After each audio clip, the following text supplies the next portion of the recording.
Yeah, this is the first day in the US. We finally arrived in the US with our special plane. It feels really tired, and I really don't want to get up at 5 a.m. But today, the bus will take us to our apartment, and my apartment is View 53, and I will show you later. Today is the first day, so let's not have a good day, but have a great day. Of course, it starts with face cleaning and brushing teeth. By the way, there's one problem with such a special plane. Because all the students are taking more than 2 luggages. It takes about 30 minutes, maybe an hour, to just get into the elevator. Therefore, I would rather be an early bird to get downstairs early. The food is really great, it's much better than what I expected, and I get some of this to be my breakfast. I had some great chat with my roommate. He's talking about the games he's playing in the United States. Actually, some of the Chinese games can also be played here and the network is great. Whoa, that's really good. This bus is the bus that will take us to View 53. Our bus has always come the first, thanks to our captain. After around 45 minutes drive, we finally reached this beautiful scenery. This is our apartment. By the way, it looks really good from the outside. But inside, we don't have any furnitures. We can't live without furnitures as human beings. That is true, but complaining doesn't solve the problem. So, let's just start building it up ourselves. By the way, this is my roommate, and his name is Xi Jiang. We will finish it very quickly, and let's check it. What's up guys, this is Yuanjin here. Welcome to my new home in Chicago. After several weeks of settling down, which is far longer than I expected, we finally get all the furniture and the workspace set up. Congratulations to ourselves. We survived with a bare air mattress for the first couple of weeks with a furnished room contract. Anyway, we cannot blame View 53 too much as they don't have control over the manufacturers. And they finally, at least, delivered everything as promised, just with a long delay. Why not just check out the current room setups and forget about the past 2 weeks? Shall we?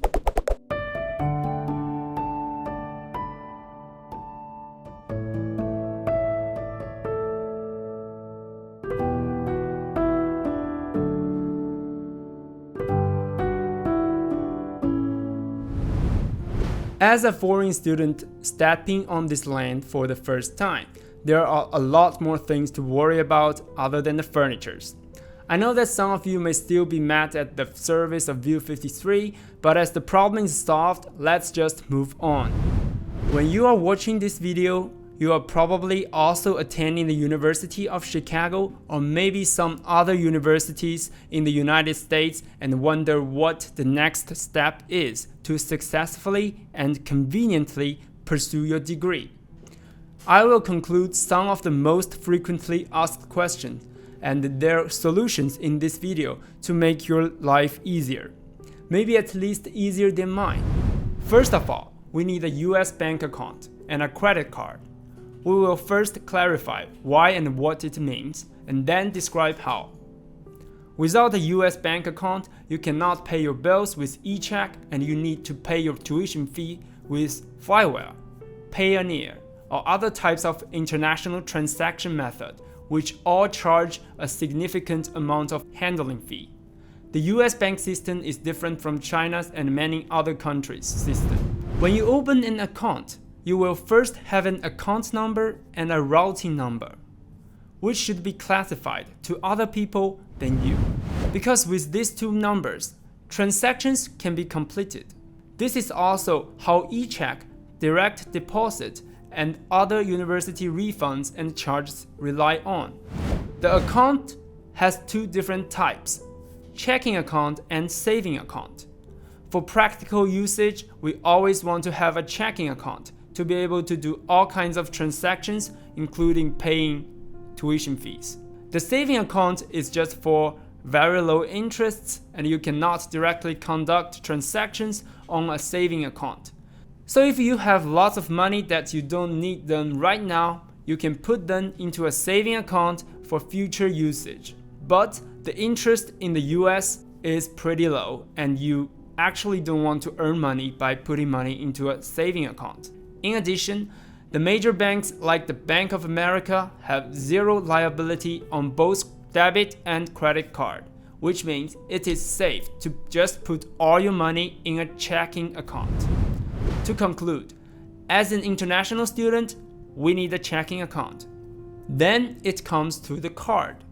Your debit card comes with the opening of a bank account, which is bound to your account.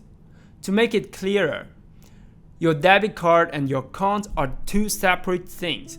Your card will expire, but your account won't.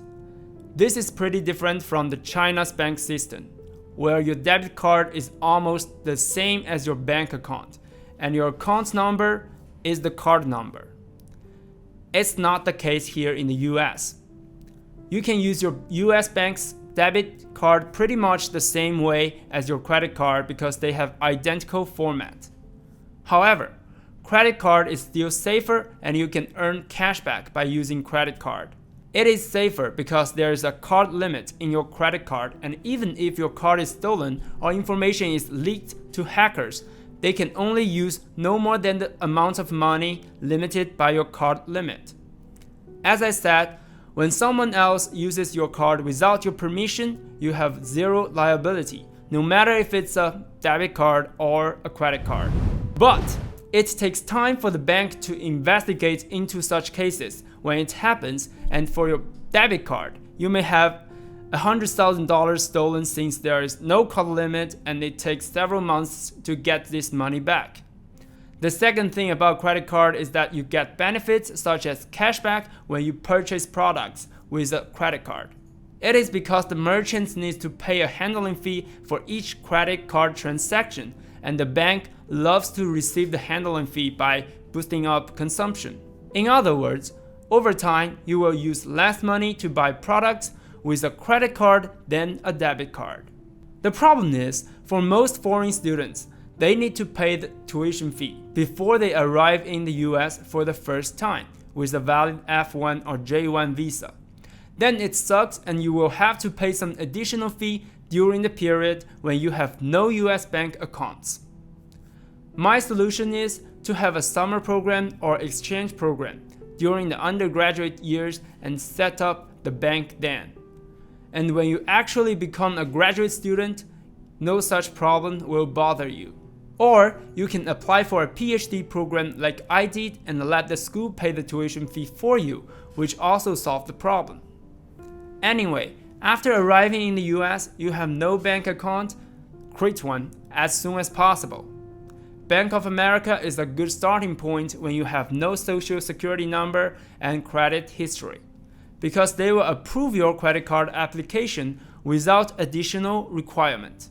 Although the cashback may not be as high as Chase or American Express card, in my opinion, Bank of America is the best choice for first-year international students. The second question that is asked a lot is the driver's license. Do I need to take the exam and get a local driver's license if I already own one back in my country or state? How should I make an appointment to take the exam in DMV?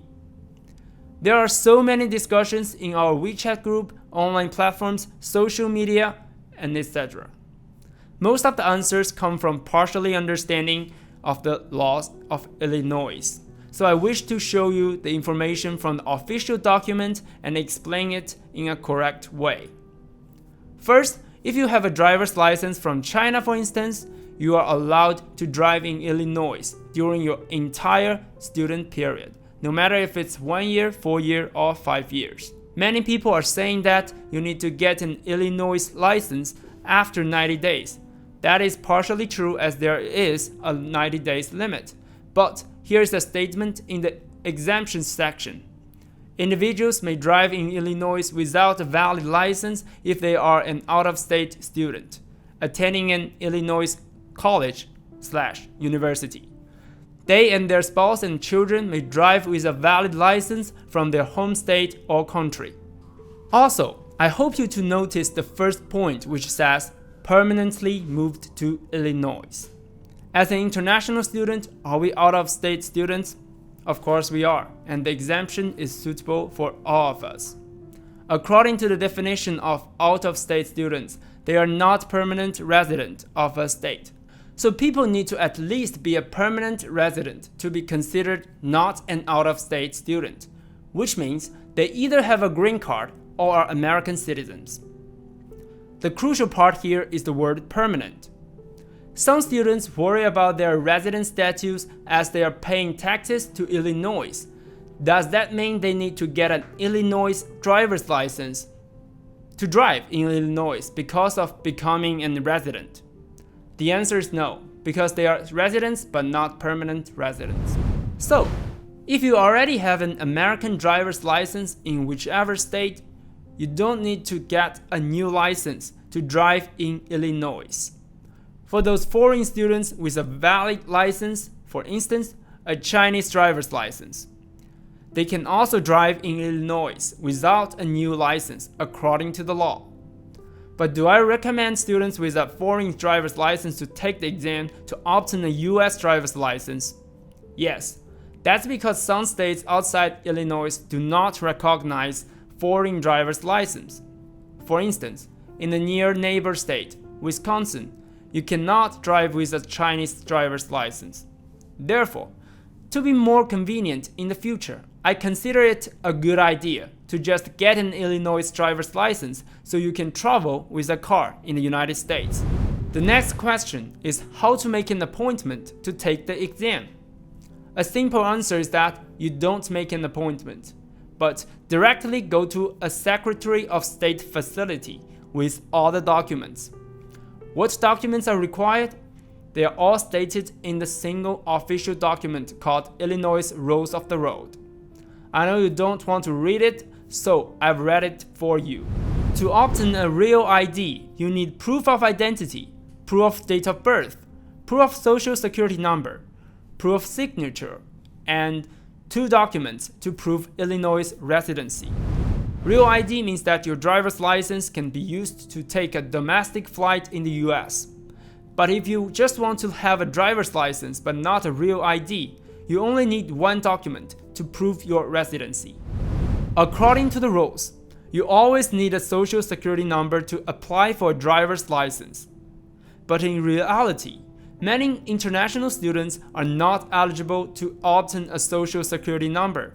There is another license called TVDL, Temporary Visitor's Driver's License, which is dedicated to people who are not eligible for a social security number. This license is valid for 3 years and is probably what most master program students are going for. To conclude, there are 3 types of driver's license in Illinois. First, Illinois driver's license plus real ID. Second, Illinois driver's license. Third, TVDL. The required documents are all provided below in the description.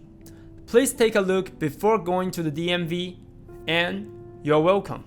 The final piece of information I would like to share with you in this video is how to apply for SSN, the 9-digit social security number.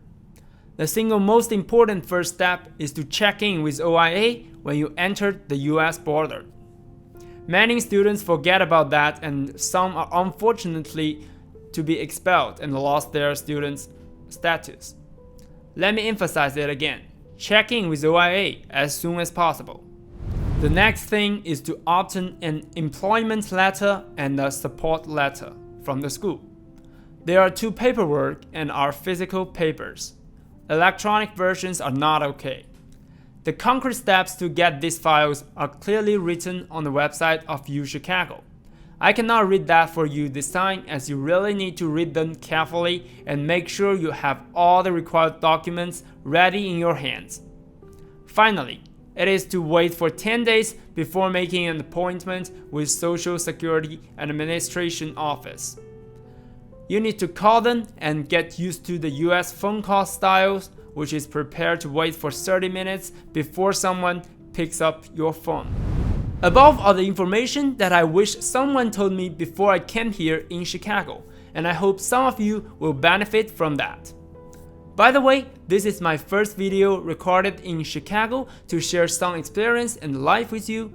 If you consider the content interesting or helpful, I hope you can kindly give a thumb up and subscribe to the channel for more awesomeness in the future. And I will see you next time.